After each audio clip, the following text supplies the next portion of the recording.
சொட்டத்தலையாவே இருந்தாலும் அதுல முடி வளர்றதுக்கு இந்த அதிமதுரத்தை எப்படி பயன்படுத்துறது அப்படின்றது தான் இந்த வீடியோல நீங்க பார்க்க போறீங்க. ஸோ முடி பயங்கரமா கொட்டி ஈஸியா வயசான ஒரு தோற்றத்தை கொடுத்துருது, வழுக்கை வந்துருது அப்படின்னு சொல்லி நீங்க ஃபீல் பண்ணிட்டு இருக்கிறீங்கன்னா உங்களுக்கான ஒரே மருந்து இந்த அதிமதுரம் அப்படின்னு சொல்றாங்க.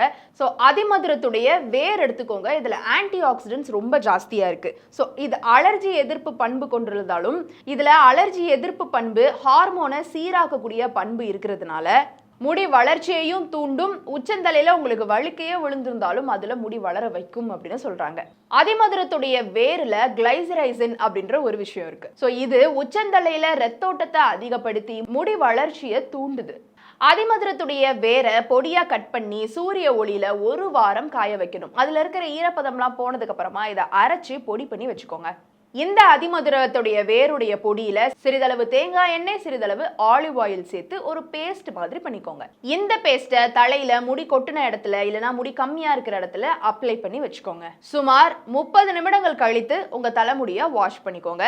இத வாரத்துக்கு 2ல இருந்து 3 தடவை பண்ணலாம் அப்படின்னு சொல்றாங்க. இதுக்கப்புறமா இந்த அதிமதுர வேரை தண்ணியில நைட்டு ஃபுல்லா ஊற வச்சுக்கோங்க. அடுத்த நாள் இந்த தண்ணியை வடிகட்டி நீங்க முடிய அலசிட்டும் வரலாம் அப்படின்னு சொல்றாங்க.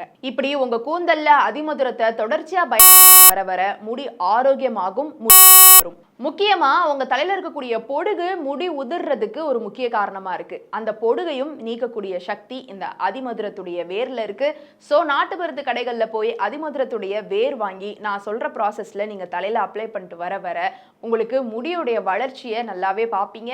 இதை ட்ரை பண்ணி பாருங்க. இந்த வீடியோ உங்களுக்கு பயனுள்ளதா இருந்ததா அப்படின்ற உங்களுடைய கருத்துக்களை கீழே கமெண்ட் பாக்ஸ்ல ரியா என் கூட ஷேர் பண்ணலாம்.